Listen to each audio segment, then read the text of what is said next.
రాష్ట్రానికి మరోసారి భారీ వర్ష సూచన ఇటు వాతావరణ శాఖ అధికారులు జారీ చేశారు.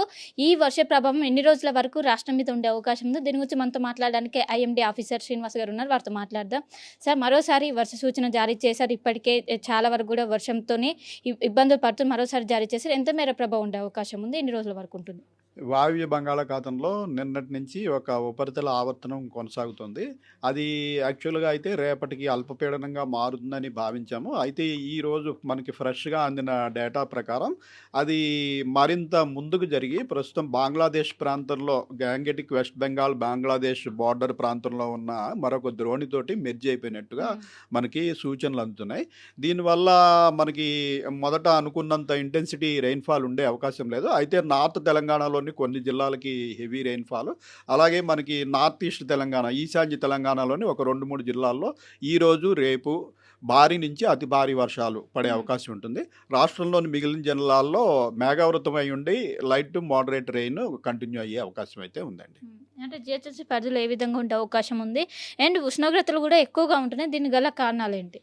జిహెచ్ఎంసీ పరిధిలో ఈరోజు రేపు మేఘావృతమై ఉండి కొద్దిగా లైట్ టు మోడరేట్ రెయిన్ వరకే అవకాశం ఉంది. అక్కడక్కడ సాయంత్రం సమయంలో 1 or 2 ప్లేసెస్ కొద్దిగా ఇంటెన్స్ స్పెల్స్, అది కూడా 10 to 15 minutes పాసింగ్ షవర్స్ లాగా కంటిన్యూ అయ్యే అవకాశం ఈరోజు రేపు ఉంటుంది.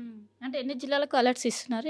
ఏం అలర్ట్స్? ఇప్పుడు మనం ముందుగా అనుకున్న దాని ప్రకారం యాక్చువల్లో నార్త్ ఈస్ట్ జిల్లాలు, అలాగే నార్త్ తెలంగాణలోని చాలా జిల్లాల్లో భారీ వర్షం పడవలసి ఉన్నది. అయితే ఇది ప్రస్తుతం తాజాగా అందిన మనకి ఈ అబ్జర్వేషనల్ డేటా ప్రకారం ఇది బంగ్లాదేశ్ వైపు మూవ్ అయిపోయినందున ఓన్లీ నార్త్ తెలంగాణలోని ఆదిలాబాదు, కొమరంభీం, మంచిర్యాల ఈ ప్రాంతంలో భారీ వర్షాలు, అలాగే ఈశాన్య తెలంగాణలోని జయశంకర్, భూపాల్పల్లి, ములుగు, భద్రాద్రి కొత్తగూడెం, మహబూబాబాద్ ఈ ప్రాంతంలో భారీ నుంచి అతి భారీ వర్షాలు 1-2 చోట్ల ఈరోజు రేపు పడే అవకాశం ఉంటుంది. అంటే మళ్ళీ ఏమైనా ఫ్లడ్ అలర్ట్స్ ఏమైనా జారీ చేస్తున్నారా? అంత స్థాయిలో ఉండే అవకాశం ఉందా? అంత స్థాయిలో ఉండే అవకాశం లేదండి. ఇది రేపటికి మరింత ముందుకి మూవ్ అయిపోయే అవకాశం ఉంటుంది కాబట్టి ఈరోజు రేపు కొద్ది చోట్ల మాత్రమే భారీ వర్షము, 1-2 చోట్ల అతి భారీ వర్షం పడే అవకాశం ఉంటుంది కాబట్టి తప్పించి క్రితం వారంలో లాగా మనకి ఆ స్థాయిలో వర్షాలు పడే అవకాశం అయితే ప్రస్తుతం కనిపించడం లేదు. సార్, ఆగస్టు నెలలోకి వచ్చేసరికి వాతావరణ శాఖ అధికారులు అంచనా వేసిన దానికంటే అత్యధికంగా వర్షపాతం నమోదైంది. ఇప్పుడు సెప్టెంబర్ నెలలో ఏ విధంగా ఉంటుంది? ఇప్పుడు కూడా అంచనాలకు మించి ఏమైనా ఉంటుందా? ఏ విధంగా ఉండబోతుంది? సెప్టెంబర్ నెల ఫలితాలు కూడా నిన్నటికి మన ఐఎండీ సెంట్రల్ విభాగం నుంచి రిలీజ్ అయ్యాయండి. దీని ప్రకారం కూడా మనకి సెప్టెంబర్లో కూడా మనకి సాధారణ వర్షపాతం కంతా ఈ తెలంగాణలో చాలా ప్రాంతాల్లో ఎక్కువగానే ఉండే అవకాశం ఉంది. ముఖ్యంగా మనకి ఉత్తర తెలంగాణ, అలాగే ఈశాన్య తెలంగాణలో చాలా జిల్లాల్లో మనకి నార్మల్ కంటే ఎక్కువ వర్షపాతం ఉండేది. సిటీ మన సెంట్రల్ ప్రాంతం, సెంట్రల్ జిల్లాల్లో సిటీలోని 3 జిల్లాలు కూడా ఇంక్లూడ్ అయి ఉంటాయి. ఈ జిల్లాల్లో మనకి నార్మల్, కొన్ని చోట్ల కొద్దిగా నార్మల్ దాటి ఉండే అవకాశం అయితే ఉంది. ఓవరాల్గా మనం మాన్సూన్ను పాజిటివ్గా ముగించబోతున్నాం. అంటే రాష్ట్రంలో ఇంకెక్కడైనా వర్షపాతం లోటు అనేది ఇంకా కనిపిస్తుందా? రికవర్ అయిందా?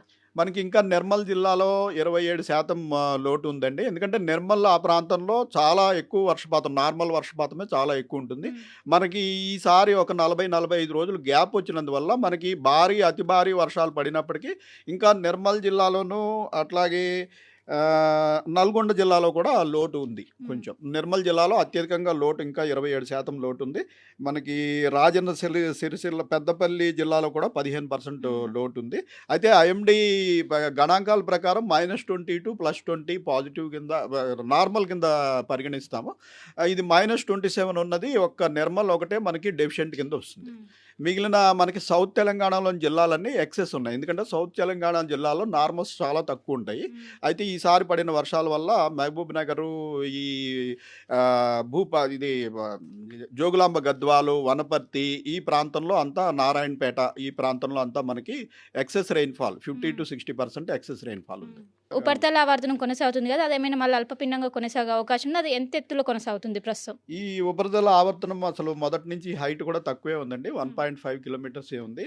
అయితే ఈ రోజుకి దాని పరిస్థితి కరెక్ట్‌గా అది ఎత్తు పెరిగి అల్పపీడనంగా రేపటికి మారినట్టయితే మరింత విస్తృతంగా వర్షాలు పడవలసి ఉంది. అయితే అది ప్రస్తుతం అదే స్థాయిలో వెళ్ళి మనకి గ్యాంగటిక్ వెస్ట్ బెంగాల్, బంగ్లాదేశ్ ప్రాంతంలో కొనసాగుతున్న మరొక ద్రోణిలో కలిసిపోయింది. సో రాగల 2 రోజుల్లో దాని ఎఫెక్ట్ గ్రాడ్యువల్‌గా మనకి తగ్గిపోతుంది.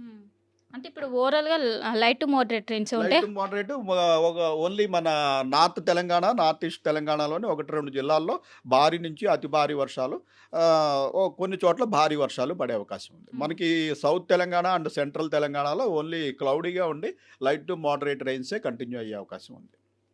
ప్రస్తుతం వాయువ్య బంగాళాఖాతంలో ఉపరితల ఆవర్తనం కొనసాగుతుంది. అది రానున్నటువంటి 24 గంటల్లో అల్పపీడనంగా మారే అవకాశం ఉందని మొదట ఒకవైపు వాతావరణ శాఖ అధికారులు అంచనా వేశారు. కానీ అది క్రమంగా బలహీనపడుతుంది. రానున్నటువంటి ఈరోజు ఒకవైపు పెద్దపల్లి, జయశంకర్ భూపాలపల్లి, ములుగు, అదేవిధంగా భద్రాద్రి కొత్తగూడెం ఈ జిల్లాలకు ఆరెంజ్ అలర్ట్ జారీ చేశారు. ఈ జిల్లాలో ఎఫెక్ట్ ఎక్కువగా ఉండే అవకాశం కనిపిస్తుంది. కానీ రానున్నటువంటి 3 రోజుల పాటు కూడా రాష్ట్ర వ్యాప్తంగా లైట్ టు మోడరేట్ మాత్రమే ఛాన్స్ ఉన్నట్టు కూడా ఒకవైపు వాతావరణ శాఖ అధికారులు అంచనా వేస్తున్నారు. అది క్రమంగా బలహీనపడుతుంది. దీంతో వర్షం తగ్గే అవకాశం అయితే, తగ్గుముఖం పట్టే అవకాశం అయితే స్పష్టంగా కనిపిస్తున్నట్టు కూడా ఒకవైపు వాతావరణ శాఖ అధికారులు అయితే చెప్తున్నారు. కెన్ వెన్నుతో కలిసి శిల్ప అటువే హైదరాబాద్. తెలుగులో న్యూస్ కి ఫాస్టెస్ట్ యాప్ ఇప్పుడు టోటలీ న్యూ అవతార్లో జస్ట్ 5 సెకండ్స్ లో కంప్లీట్ న్యూస్, సోషల్ మీడియాలో ట్రెండ్స్ కి one stop solution, live TV app, voice search option తో ఇప్పుడే డౌన్లోడ్ చేయండి లేదా అప్డేట్ అయిపోండి. యాప్ లింక్ డిస్క్రిప్షన్ లో ఉంది.